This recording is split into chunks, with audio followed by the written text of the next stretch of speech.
Look, I'm not here to hand you another tired list dressed up with fresh thumbnails. We're doing this differently. No recycled order, no spec sheet drone. I shuffled the picks and flipped the angles so you get usable takeaways. What actually matters when you shoulder the gun, not what looks good on paper. Expect hands-on notes about controllability, what breaks first under hard use, and the small practical trade-offs you rarely hear about. I'll call out when a gun shines because of a simple ergonomic detail, not because a spec says so. If you care about real-world performance over internet hype, this is the rundown you'll want to watch all the way through. Number 10. Remington 870. If you want a tool that forgives you when you're rushed, the Remington 870 earns its keep. It's about as idiot-proof as a firearm gets. Pump action, tube magazine, no weird controls to fumble with when your heart rate climbs. Put a proper defensive load in it, and you've got a blunt instrument that still matters up close. Birdshot for practice, a 2 3/4-inch buckshot load for serious home defense, slugs if you need reach. Ergonomically, don't sleep on the stock. A tight cheek weld and the right length of pull make follow-ups faster and reduce perceived recoil, so fit the gun to the shooter, not the other way around. On reliability, these things are tanks if maintained. Clean the action, watch the magazine spring and the extractor after heavy use, and replace small wear parts before they become problems. Accessories matter more than you might think. A proper sling keeps it from getting rubbed on the floor. A ghost ring or fiber optic sight beats a plain bead for fast, usable aiming, and a quality aftermarket choke or rifled slug barrel turns it into a far more capable tool for specific tasks. Fielding note: practice your reloads standing and from behind cover. Tube mags change your reloading rhythm compared to box mags. Compared to semi-auto shotguns, it's slower to cycle, but far simpler to diagnose and fix on the range or in the field. If you're buying used, check for a straight receiver, good locking lug engagement, and weak magazine springs. Those are common wear points and cheap to fix. For a homeowner who wants a single, serviceable defensive platform that won't tantrum when you need it, the 870 remains a sensible, no-nonsense pick. Number 9. UZI. This little package screams history, but it's not just nostalgia. The Uzi's idea was simple and brutal. Compact, controllable, and stupidly durable. In 9mm, it points well for a blowback gun because the balance is so far back. That short overall length makes it excellent in tight spaces, and the magazine in the grip layout keeps reloads predictable when you practice them.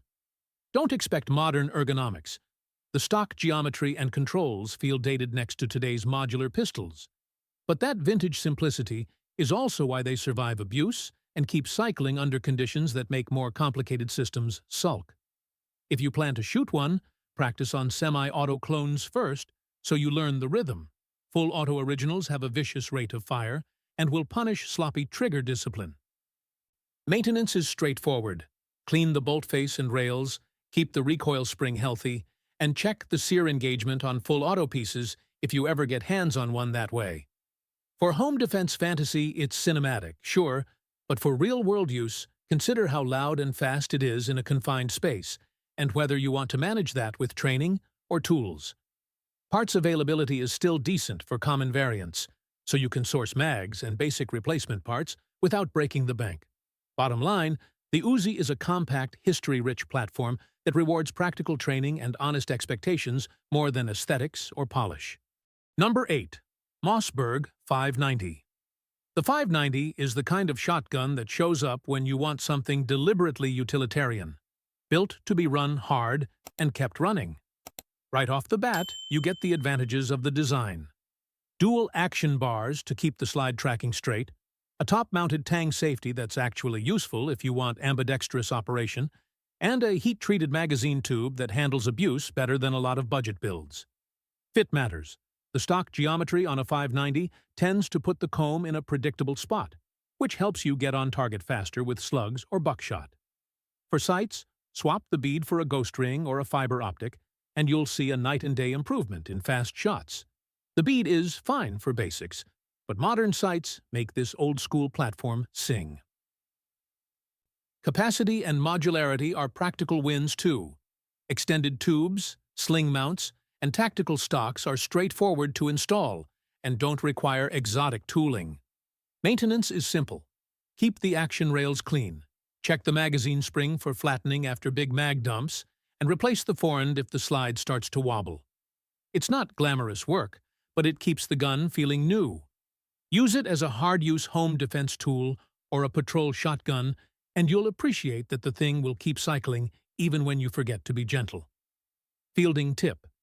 Practice transitions from a shoulder-fired mount to strong side manipulation. The pump stroke is reliable, but it's different under stress than a semi-auto reset. In short, if your priority is a no-nonsense, serviceable shotgun that you can customize without breaking the bank, the Mossberg 590 is a practical pick that still earns respect on the range. Number 7. FN FAL. If you want a rifle that tells you a story as soon as you pick it up, the FN FAL does that. Heavy, purposeful, and built like it expects to be used. It was the backbone of a lot of militaries for a reason. A gas system that's forgiving with mixed ammo, a stout receiver that soaks up abuse, and a cartridge that still delivers authority beyond common intermediate rounds. Don't expect AR-like ergonomics or lightweight handling. This is a battle rifle that rewards deliberate shooting more than mash-and-go follow-ups. Where the FAL shines is in stability and terminal performance. With a decent optic and a sling, it makes very serious hits out past where many off-the-shelf carbines feel comfortable. Maintenance is simple but honest.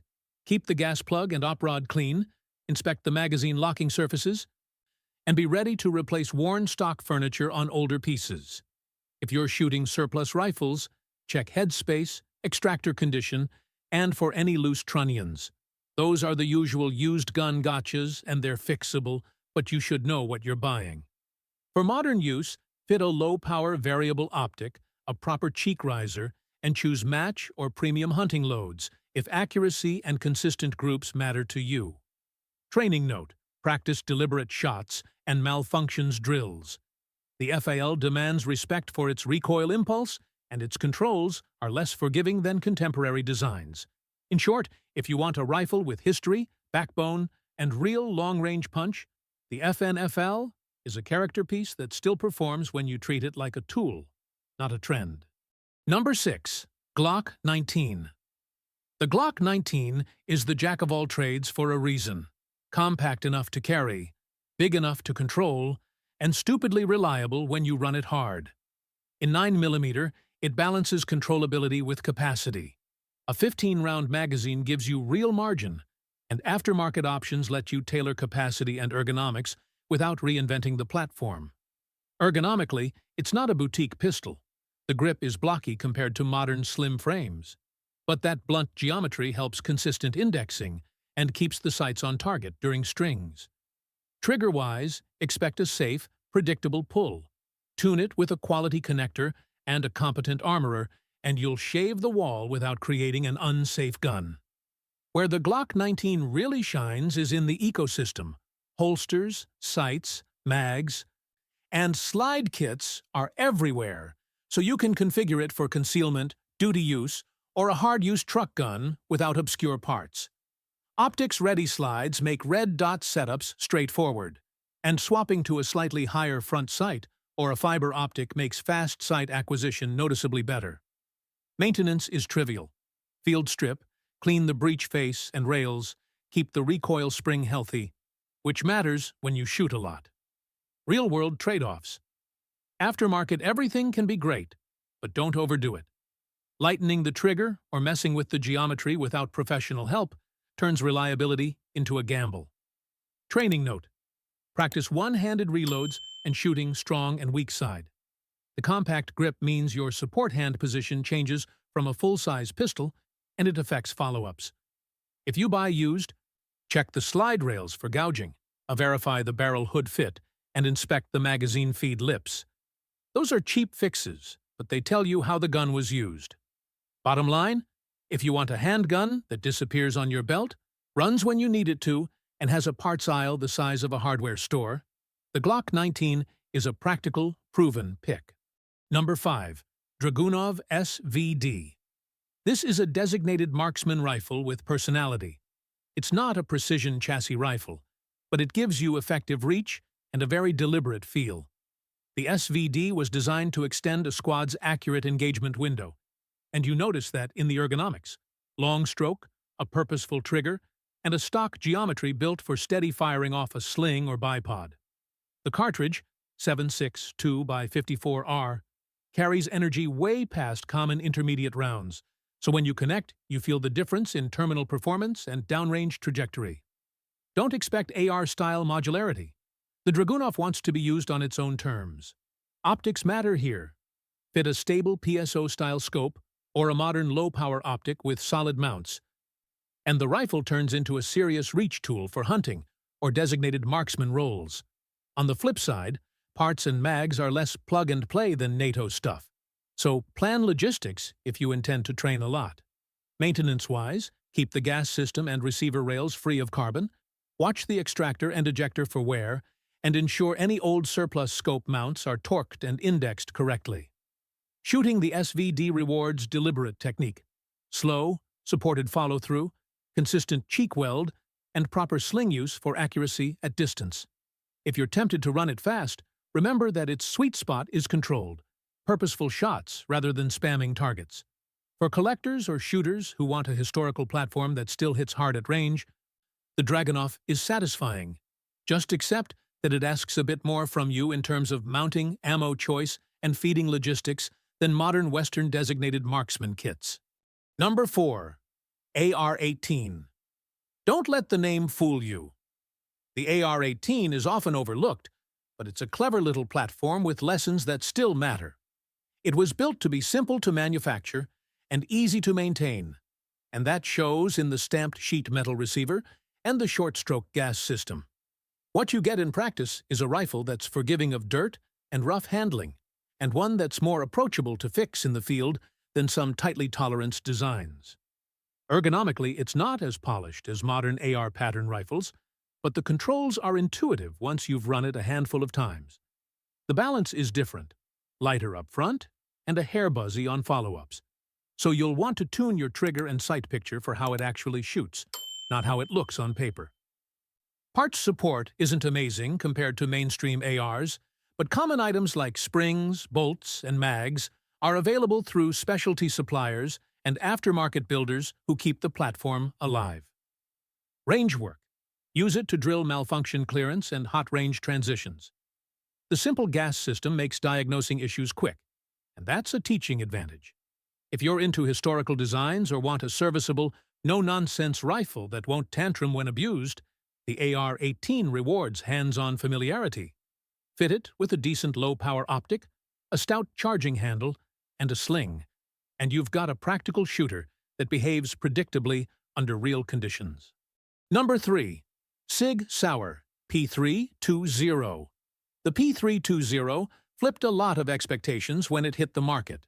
Modular, striker-fired, and designed to be reconfigured without having to buy a whole new gun. What that means in practice is adaptability. Swap the fire control module into a different frame size, and you change the gun's roll without retraining on a completely different trigger geometry. That modularity is a real advantage for people who want one platform that can be set up for concealment, duty carry, or a compact truck gun. Trigger feel is cleaner out of the box than a lot of polymer pistols, but don't confuse that with being frictionless. Tune it with responsible quality parts and a competent gunsmith if you want to shave a noticeable edge while keeping reliability intact. Ergonomics are broadly friendly. The grip angle and the sight line make follow-up shots predictable, and the flatter profile of the P320 tends to index well in a variety of holsters. One practical win: optics-ready slides on later models make red dot setups straightforward, and the frame's modularity means you can fit a trigger shoe or mag well to suit your hand and shooting style. Reliability-wise, SIG tightened up the tolerances after the early adoption curve. Modern P320s run like the rest of the class when treated well. Maintenance is standard. Keep the rails clean, check the striker channel for carbon, and don't ignore magazine feed lips. A tired mag will ruin your day faster than a picky gun. Training note: practice reloads and immediate action drills so the modular changes don't surprise you under stress. A smaller grip module will change your reload handwork and recoil control. If you want a pistol that scales with mission and budget, and that won't require a different training cycle when you change roles, the P320 is a sensible modern choice. It's not flashy, but it's thoughtful engineering that gives you real options when you need them. Number 2. CZ75. The CZ75 is one of those designs that feels effortless the minute you pick it up. Ergonomics that fit a lot of hands, a smooth double-action to single-action rhythm, and a metal frame that soaks up recoil in a way polymer pistols simply don't. In 9mm, it's predictable. The slide bite is gentle, the sights are usually set in a usable plane from the factory, and the trigger breaks clean on single action if you tune it right. What makes the CZ75 useful in real life is its balance between shootability and toughness. It's forgiving for new shooters, but rewards precise technique when you push groups. Maintenance is straightforward. Keep the slide rails lightly lubed, check the extractor and firing pin channel on older guns, and replace worn springs with OEM or high-quality aftermarket parts if you plan heavy range time. Magazines are reliable, but inspect feed lips and followers if you buy used. A tired mag will sour the best pistols. Practical upgrades that actually help. A slightly taller front sight for fast acquisition, a good set of grips to lock your support hand, and a competent holster that holds the gun at a consistent cant for draw work. Training note: practice DA to SA transitions slowly until they're dependable under stress. The double action pull is a safety feature, not a performance shortcut. For competition or duty use, consider a tuned trigger and light recoil spring paired with quality ammunition. The CZ platform takes that kind of treatment well. Bottom line, if you want a serviceable, shootable handgun that blends old-school metal frame feel with practical modern usability, the CZ75 is a smart choice that keeps putting rounds where you want them. Number 1. M1911. The M1911 is the kind of pistol that divides rooms for good reasons. It's heavy, deliberate, and gives you a tactile feedback loop that teaches you fast. In 45 ACP, it's slow-burning power. Not a flinch-inducing magnum, but a stout, confidence-building hit that makes precise, single shots count. The short, single-action trigger is a phenomenal tool in competent hands. Train the press and the pistol rewards you with accuracy that still outperforms many modern designs at certain tasks. That doesn't mean it's effortless. The manual of arms for a M1911 requires respect. Thumb safety, grip, and reloads all differ from striker-fired ergonomics. Parts availability is excellent, and the aftermarket is massive. But pick upgrades with purpose: a tuned extractor, a reliable magwell, and a properly fitted barrel church slide fit will transform groups more than flashy coatings or lightened components. Older pistols need a careful eye. Check timing, sear engagement, and the condition of the recoil spring and link. Those are the wear items that spoil a good pistol. Practical applications. The M1911 shines as a deliberate defensive pistol or a precision-centric carry option for those who accept its weight and ergonomics. Training note: run slow fire and malfunction drills, then build speed. The pistol rewards technique far more than raw rate of fire. If you want a handgun with a lineage, a tactile trigger, and real terminal presence in 45 ACP, the M1911 still sits at the top of the list for shooters who respect fundamentals. That's the rundown. Not trends, not clickbait, just what works when the lights go down and you need something that performs. Train with the guns you own, keep your kit simple, and fix the basics before chasing the shiny stuff. If you want deeper tests on any of these platforms, say the word, and I'll break them down one by one. Make sure you like, subscribe, and drop a comment down below. Stay sharp.